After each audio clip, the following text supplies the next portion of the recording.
বিচার কাজ শেষ, 5 অভিযোগ প্রমাণিত, ফাঁসি হতে পারে হাসিনার। বেকায়দায় ভারত, আন্তর্জাতিক আদালতে বিচার করবে জাতিসংঘ। এবং সর্বশেষ জানাবো, জুলাই জাতীয় সনদ বাস্তবায়নে গণভোট, বিএনপি জামায়াতের ভিন্ন মত। এতক্ষণ শুনছিলেন সংবাদ শিরোনাম, এবার বিস্তারিত।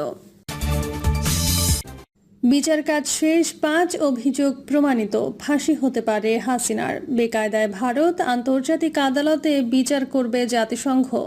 সম্প্রতি জাতিসংঘের রিপোর্টে প্রকাশ করেছে, জুলাই গণহত্যাকারী স্বৈরাচারী শেখ হাসিনাকে আন্তর্জাতিক আদালতে বিচার করবে। শুধু তাই নয়, একজন খুনিকে ভারত সরকার কিভাবে আশ্রয় নিয়ে মেহমানগিরি করে তার কৈফিয়ত দিতে হবে মোদী সরকারকে।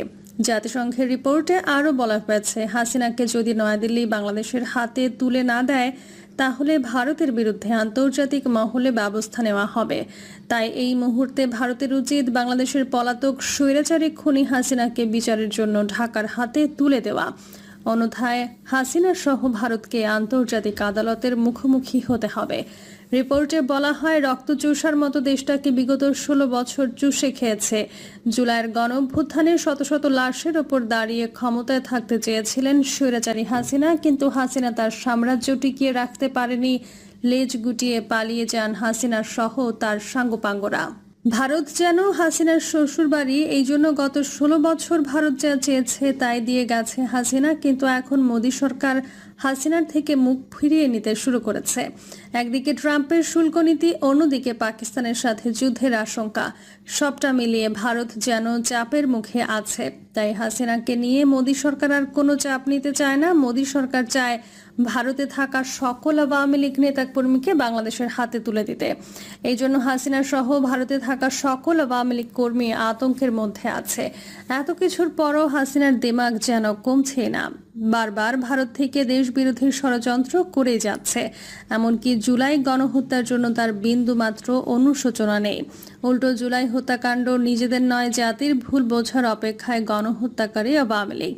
তারা মনে করে জুলাই হত্যাকাণ্ডের সাথে আওয়ামী লীগের কোনো দোষ নেই, তারা যা করেছে জাতিকে বাঁচানোর জন্য করেছে। কিন্তু একে একে হাসিনার ফোনালাপ ফাঁস হচ্ছে। সেখানে হাসিনা বলছে, আন্দোলনে যে আসবে তাকেই গুলি করে হত্যা করো, যেভাবেই হোক ক্ষমতা আমি ছাড়তে চাই না। স্বৈরাচার হিসেবে খ্যাত শেখ হাসিনাকে আশ্রয় দিয়ে ভারতে কি নিজেদের নানা বিপদ বিব্রতকর পরিস্থিতির মুখে ঠেলে দিয়েছে? নতুন করে আবারও এই প্রশ্ন উঠে এসেছে বাংলাদেশের অন্তর্বর্তী সরকারের পররাষ্ট্র উপদেষ্টা মোহাম্মদ তৌহিদ হোসেন এর এক বক্তব্যের পর রয়টার্সকে দেওয়া এক সাক্ষাৎকারে উপদেষ্টা জানান, শেখ হাসিনাকে ফেরত চাইতে পারে বাংলাদেশ। তিনি বলেন, শেখ হাসিনার বিরুদ্ধে অনেক মামলা দায়ের করা হয়েছে, তাই তাকে বিচারের মুখোমুখি করতে ফেরত চাওয়া হবে। আর তেমনটা হলে তা ভারত সরকারকে বিব্রতকর পরিস্থিতিতে ফেলবে বলে মনে করছেন পররাষ্ট্র উপদেষ্টা। তিনি সাফ জানিয়ে দিয়েছেন, বাংলাদেশের স্বরাষ্ট্র মন্ত্রণালয় বা আইন মন্ত্রণালয় শেখ হাসিনাকে ফেরত পাঠানোর অনুরোধ জানালে তা মানতে বাধ্য হবে ভারত। এমন অবস্থায় প্রশ্ন উঠছে, শেখ হাসিনার সামনে কি কি পথ খোলা আছে? তাকে কি বাংলাদেশে ফেরত পাঠানো হবে না, কি ভারতে রেখে দেওয়া হবে? সাবেক প্রধানমন্ত্রী শেখ হাসিনা যেন সবার গলার কাটা। তাকে নিয়ে ভারত যেমন অশান্তিতে আছে, ঠিক তেমনই বাংলাদেশও তার বিচার কাজ শেষ না হওয়া পর্যন্ত আসান পাচ্ছে না। কেননা বাংলাদেশে জুলাইয়ের গণঅভ্যুত্থানে নিহত ও আহত পরিবার শেখ হাসিনাকে ফাঁসিতে মৃত্যুদণ্ডে দেখতে চায়। এর আগে হাসিনাকে ফিরিয়ে আনতে অনেক চেষ্টা করেছে ঢাকা। ইতিমধ্যে হাসিনার বিচারও শুরু করেছে আন্তর্জাতিক বিচার ট্রাইব্যুনাল। একের পর এক নড়ে চড়ে বসেছে ঢাকা। দিল্লির কাছে বারবার বার্তা দেওয়া হচ্ছে হাসিনাকে বাংলাদেশের কাছে তুলে দিতে। বাংলাদেশের অন্তর্বর্তী সরকার ডক্টর মোহাম্মদ ইউনূস মোদির কাছে হাসিনাকে ফেরত চাইলে মোদি সরাসরি মুখের ওপর বলে দেয় তারা হাসিনাকে ফিরিয়ে দেবে না। এরপর ডক্টর ইউনূস জোর দিয়ে ভারতকে হুঁশিয়ারি করে দেন, ভারত থাকলেও তিনি কি হিসেবে থাকবেন। বিশ্লেষকরা বলছেন, এই মুহূর্তে শেখ হাসিনাকে নিয়ে ভারতের সামনে কার্যত 3টি পথ খোলা আছে। এক, বাংলাদেশের সাবেক প্রধানমন্ত্রীর জন্য তৃতীয় কোনো দেশে আশ্রয়ের ব্যবস্থা করা, যেখানে তিনি নিরাপদে ও সুরক্ষিত পরিবেশে থাকার নিশ্চয়তা পাবেন। 2, শেখ হাসিনাকে রাজনৈতিক আশ্রয় দিয়ে ভারতে এখনকার মতো রেখে দেওয়া। আর সর্বশেষ 3, আওয়ামী লীগকে কোনোভাবে সক্রিয় করে দলের সর্বোচ্চ নেত্রী হিসেবে শেখ হাসিনাকে বাংলাদেশে ফেরত পাঠিয়ে সংগঠনের হাল ধরানো। কিন্তু ভারত এখন চাইলেও কিছু করতে পারছে না। এখন যদি হাসিনাকে অন্য কোনো দেশে পাঠিয়ে দেওয়া হয় তাহলে আন্তর্জাতিক চাপে পড়বে ভারত।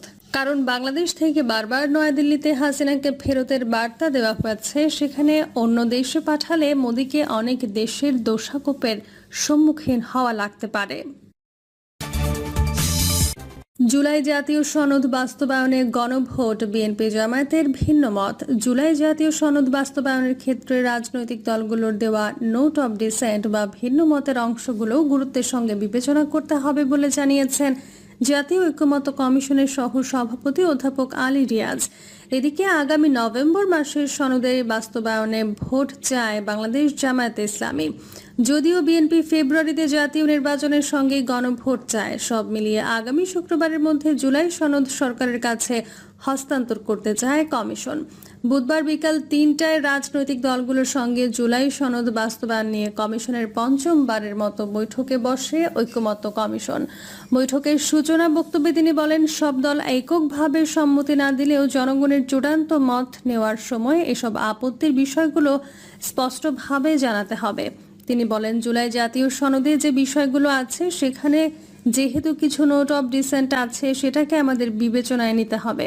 সবই একভাবে বিবেচনা করা যাবে তা আমরা মনে করছি না। কারণ হচ্ছে, যেসব রাজনৈতিক দল নোট অব ডিসেন্ট দিয়েছেন তারা তাদের অবস্থানের দিক থেকে দিয়েছেন, তাদের শুধু দলীয় অবস্থান নয়, আমরা আশা করি তারা অন্যান্য বিবেচনা থেকেও দিয়েছেন। তিনি আরো বলেন, জনগণের সম্মতি নিশ্চিত করার সময় এসব ভিন্ন মত যেন যথাযথভাবে জানানো হয়, সেটি হবে গণভোটের মূল উদ্দেশ্য। অধ্যাপক রিয়া জানান, কমিশন চায় সব দলের মতামত এবং আপত্তির পর্যালোচনার ভিত্তিতে চূড়ান্ত প্রস্তাব তৈরি করে সরকারকে তার সুপারিশ করতে।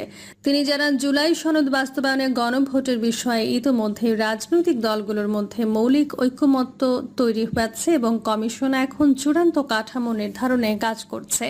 তিনি বলেন, আমাদের এই প্রচেষ্টায় অনেক দূর অগ্রগতি হয়েছে। এই অর্থে গণভোটের ক্ষেত্রে আমরা সবাই একমতের জায়গায় আসতে পেরেছি।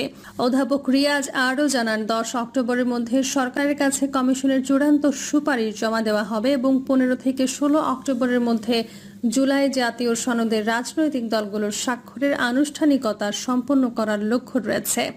গণভোট নিয়ে বিএনপি জামায়াত ভিন্ন মত। জুলাই সনদ বাস্তবায়নে আগামী মাসে গণভোট চায় বাংলাদেশ জামায়াতে ইসলামী। দলটির নায়েবে আমির সৈয়দ আব্দুল্লাহ মোহাম্মদ তাহের বলেছেন, জাতীয় নির্বাচনের আগে অর্থাৎ নভেম্বরের মধ্যে গণভোটের পক্ষে তাদের অবস্থান। জামায়াতের নায়েবে আমির বলেন, জামায়াতে ইসলামের স্ট্যান্ডিং পরিষ্কার, ফেব্রুয়ারিতে জাতীয় নির্বাচন হবে এবং নভেম্বরের ভেতরেই জুলাই চার্টারের ওপরে আমাদের গণভোট হবে।